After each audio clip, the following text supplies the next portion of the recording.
Om Swastiastu. Om Swastiastu. Om Swastiastu.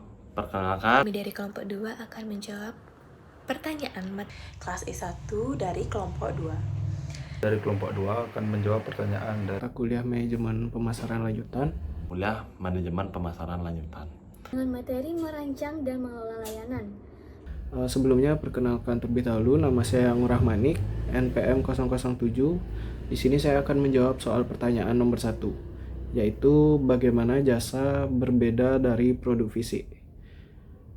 Produk fisik dan jasa itu tentu saja berbeda ya, yang dimana produk fisik itu merupakan barang berwujud yang bisa dilihat, disentuh, dan dimiliki. Produk fisik tersebut bisa dicirikan, yang pertama bisa dilihat dan disentuh, yang kedua ada dapat disimpan dan dipindahkan, ketiga produksinya terpisah dari konsumen, yang keempat ada bisa distandarkan dan direplikasi, contohnya seperti smartphone, makanan, kemasan maupun sepatu dan lain-lain. Sedangkan jasa itu bisa dikatakan kegiatan atau kinerja yang tidak menghasilkan kepemilikan suatu barang. Ciri-cirinya ada, yang pertama tidak berwujud, yang kedua diproduksi dan dikonsumsinya bersamaan dengan dimana konsumen yang mengalami jasa tersebut. Yang ketiga ada kualitas bisa bervariasi tergantung siapa yang memberikan jasa dan bagaimana jasa itu diberikan. Yang keempat tidak dapat disimpan ataupun dijual kembali. Contohnya seperti jasa potong rambut, konsultasi dokter, ataupun jasa pengiriman. Sekian, terima kasih. Saya Kadek Angga Prayuda dengan MPR akhir 001 dari kelompok 2 akan menjawab pertanyaan mata kuliah manajemen pemasaran lanjutan dengan materi merancang mengelola layanan. Dan saya akan menjawab pertanyaan nomor 1, yaitu soalnya bagaimana jasa berbeda dari produk fisik. Baik, saya akan menjawab dari jasa terlebih dahulu. Jasa berbeda dari produk fisik dalam beberapa hal utama. Yang pertama, jasa bersifat tidak terwujud atau bisa disebut dengan intangible, artinya tidak dapat dilihat, disentuh, atau disimpan seperti produk fisik. Contohnya layanan konsultasi atau potong rambut yang tidak bisa dipegang, hanya bisa dirasakan manfaatnya. Yang kedua, jasa tidak bisa dipisahkan dari penyediaannya atau bisa disebut dengan inseparability. Biasanya jasa dikonsumsi saat sedang diproduksi, misalnya saat seorang mendapatkan pijat, jasa itu langsung dirasakan saat diberikan. Berbeda dengan produk fisik, seperti sepatu yang bisa diproduksi di satu tempat dan dijual di tempat lain. Yang ketiga, jasa tidak dapat disimpan atau bisa disebut dengan perishability, artinya jika tidak digunakan saat tersedia, jasa tersebut akan hilang. Contohnya, kursi kosong di pesawat tidak terisi, penumpang tidak bisa atau tanda kutip disimpan untuk penerbangan berikutnya. Selanjutnya, produk fisik. Produk fisik adalah barang berwujud atau bisa disebut dengan tangible yang dapat dilihat, disentuh, disimpan, dan dimiliki. Produk ini bisa diproduksi dalam jumlah besar dengan standar kualitas yang konsisten dan bisa disimpan untuk digunakan atau dijual di lain waktu. Salah satu ciri utama produk fisik adalah dapat dipisahkan dari proses produksinya, artinya produk bisa dibuat di satu tempat dan digunakan di tempat lain. Contohnya sepeda yang dibuat di pabrik, dikirim ke toko, dan dibeli konsumen kapan saja. Selain itu, produk fisik bisa diuji atau dinilai sebelum dibeli. Konsumen dapat melihat kualitas, desain, ukuran, dan fitur produk secara langsung sebelum memutuskan untuk membeli. Hal ini berbeda dengan jasa yang biasanya baru bisa dirasakan setelah digunakan. Contoh produk fisik meliputi pakaian, makanan, elektronik, buku, dan kendaraan. Semua itu memiliki bentuk nyata dan bisa dimiliki secara permanen oleh konsumen. Baik, sekian dari saya tutup dengan Pramo Santi. Om Santi Santi Santi Om. Perkenalkan, nama saya Kadek Galan Cahyadi dengan MPM akhir 076. Saya dari kelompok 2 akan menjawab pertanyaan dari mata kuliah manajemen pemasaran lanjutan dengan materi merancang dan mengelola layanan.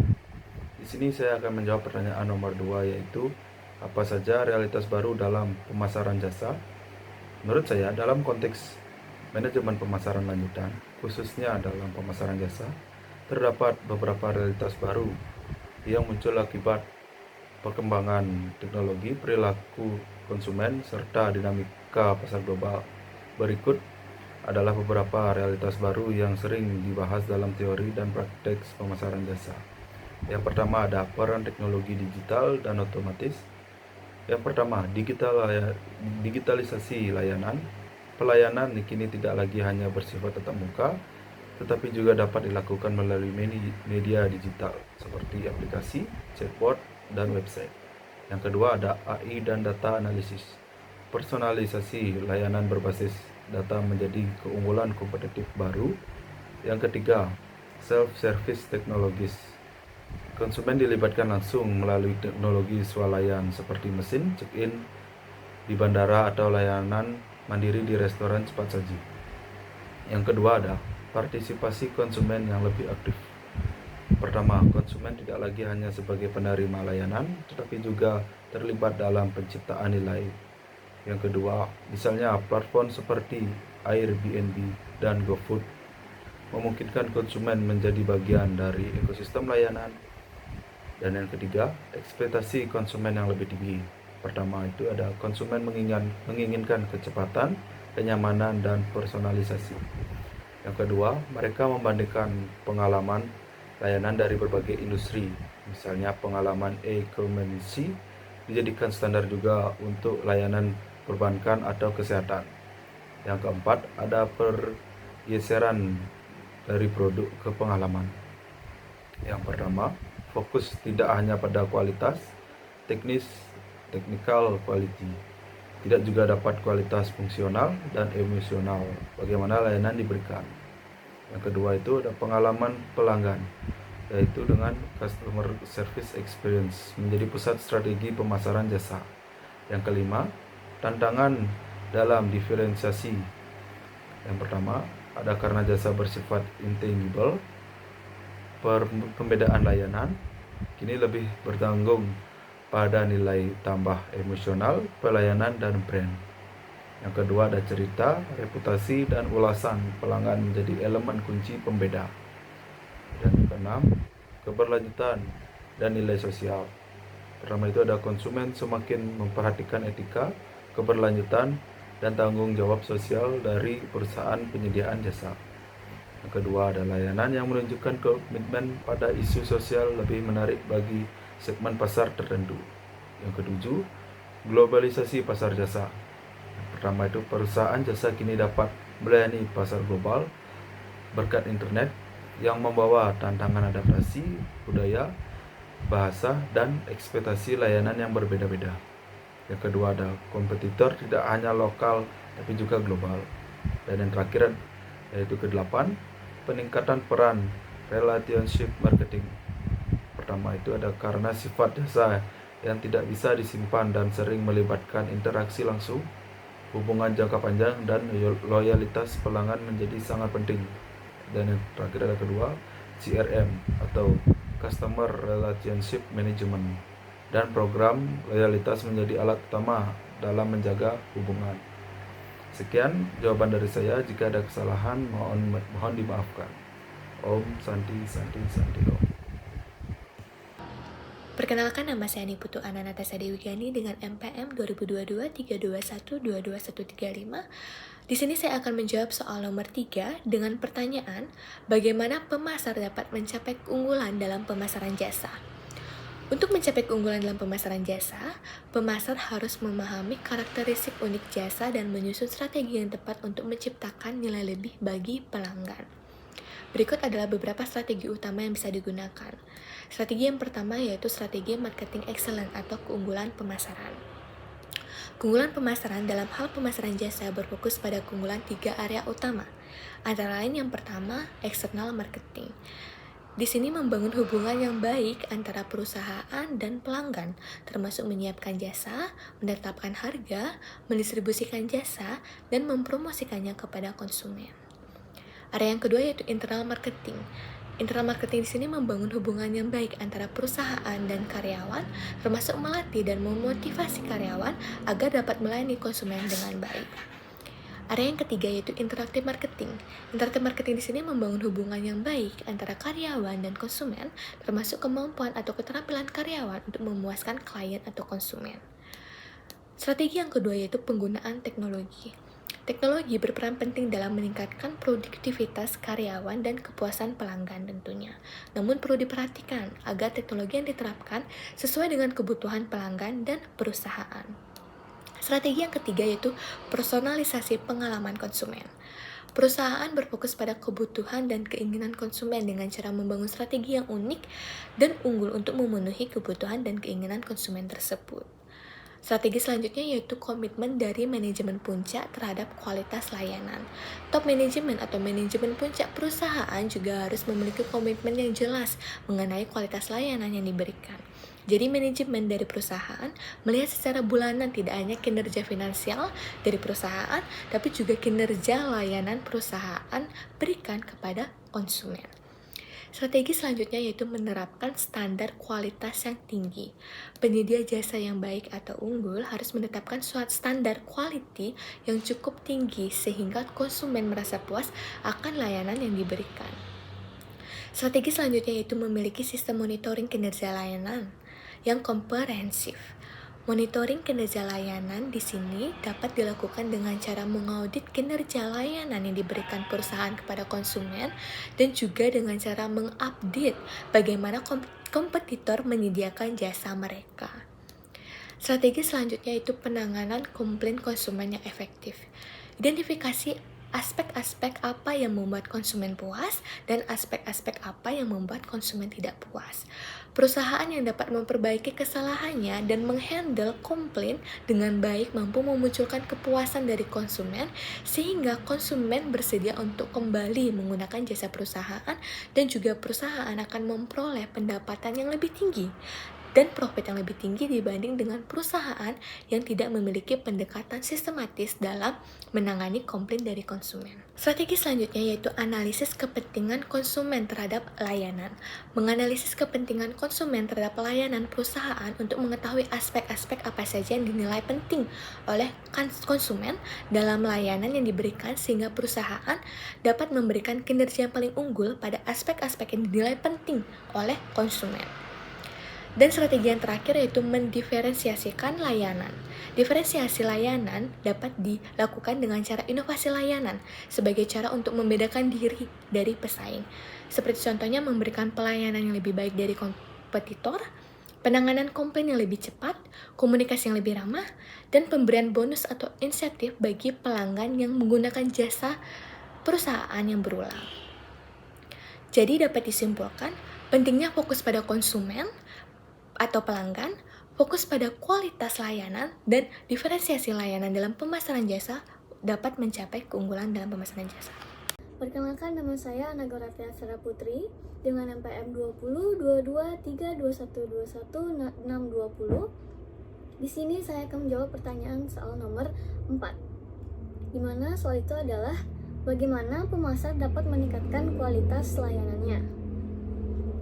Saya akan menjawab, dalam manajemen pemasaran lanjutan, dalam meningkatkan kualitas layanan perusahaan, ada beberapa strategi yang bisa dilakukan oleh pemasar. Di sini saya membahas ada 7 strategi. Yang pertama itu ada pahami harapan pelanggan, seperti kita melakukan riset pasar, survei kepuasan, atau wawancara, yang dimana tujuannya ini supaya tahu apa yang sebenarnya pelanggan ingin dan nilai atau yang mereka harapkan kepada layanan kita. Lalu yang kedua itu ada tingkatkan kompetensi karyawan, di mana kita harus melakukan pelatihan rutin untuk tiap frontline seperti CS, sales, teknisi, dan lain-lain, yang dimana ini fokus pada soft skill agar mereka lebih ramah dan empati, serta hard skill agar mereka lebih berpengetahuan tentang produk kami atau produk mereka dan tentang layanan mereka. Lalu yang ketiga itu ada gunakan teknologi, di mana kita bisa menggunakan sistem seperti CRM atau Customer Relationship Management, di mana ini untuk melacak dan memahami perilaku pelanggan, seperti kita melakukan mungkin membuat chatbot atau sistem tiket ataupun aplikasi layanan mandiri yang bisa kita lakukan dan kita tingkatkan, di mana kecepatan ini dapat memudahkan layanan kita pemasar nanti. Lalu yang keempat, itu ada standarisasi proses layanan, di mana kita membuat SOP yang jelas supaya layanan kita lebih konsisten, cepat, dan bisa meminimalisir kesalahan. Di mana tiap ini kita harus tetap fleksibel dalam situasi tertentu supaya tidak terlalu kaku.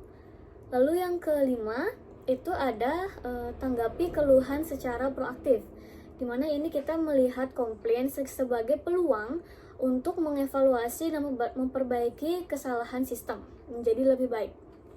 Seperti kita menanggapi dengan cepat dan memberikan solusi nyata, bukan hanya semata kepada customer.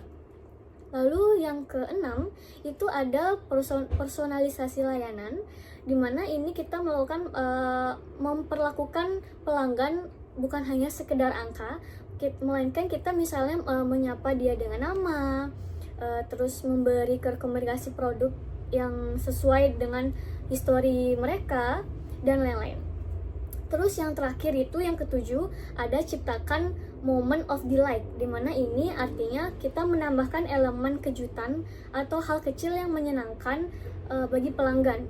Misalnya kita ada program, tiap pelanggan datang ada ulang tahunnya dia, kita memberikan seperti bonus, ada juga acara ulang tahun atau tahun baru, bonus-bonus atau sales lainnya di hari-hari raya atau hari-hari tertentu.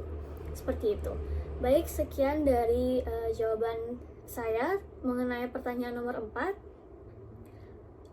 Semoga maaf bila ada kesalahan kata atau pengucapan. Semoga jawaban saya bisa diterima dengan baik. Terima kasih. Om Santi Om.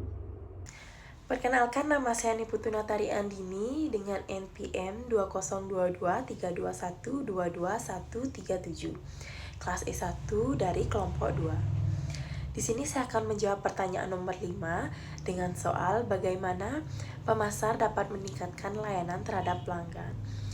Jadi menurut saya, pemasar dapat meningkatkan layanan terhadap pelanggan dengan berbagai cara atau berbagai hal. Contohnya yang pertama menurut saya yaitu meningkatkan pelatihan terhadap karyawan dengan cara intensif. Kemudian yang kedua, menyediakan teknologi terhadap pelanggan agar menjadi lebih mudah. Kemudian yang ketiga, memberikan informasi yang jujur dalam promosi. Kemudian yang keempat, sigap dalam menanggapi keluhan dari pelanggan dengan cepat dan tepat. Kemudian yang kelima yaitu memastikan bahwa pengalaman pelanggan sesuai atau melebihi harapan. Kemudian yang terakhir ada melakukan evaluasi secara rutin kepada karyawan dengan cara online maupun offline. Kemudian ada dari dimensi self-qual-nya juga untuk meningkatkan kualitas layanan. Yang pertama ada reliability, yaitu konsisten memberikan pelayanan. Kemudian yang kedua ada responsiveness, yaitu tanggap terhadap kebutuhan dan pertanyaan-pertanyaan dari pelanggan. Kemudian yang ketiga ada assurance, yaitu mampu membangun kepercayaan melalui pengetahuan dan kesopanan. Kemudian yang keempat ada empati, yaitu memberikan layanan atau perhatian secara personal terhadap pelanggan. Kemudian yang kelima ada tangibles, yaitu fasilitas fisik yang menarik dan modern atau juga disebut dengan growing. Baik, sekian jawaban saya untuk soal nomor 5. Mohon maaf jika ada kesalahan. Terima kasih, Om Santi. Perkenalkan, nama saya Kadek Dwi Harsana dengan NPM Makir 035. Di sini saya akan menjawab pertanyaan nomor 5 dari mata kuliah Manajemen Pemasaran Lanjutan. Oke, di sini pertanyaannya yaitu bagaimana pemasaran dapat meningkatkan layanan pelanggan. Baik, bagaimana sih caranya? Yaitu Layanan pelanggan dengan memahami kebutuhan dan preferensi konsumen melalui analisis data dan riset pasar.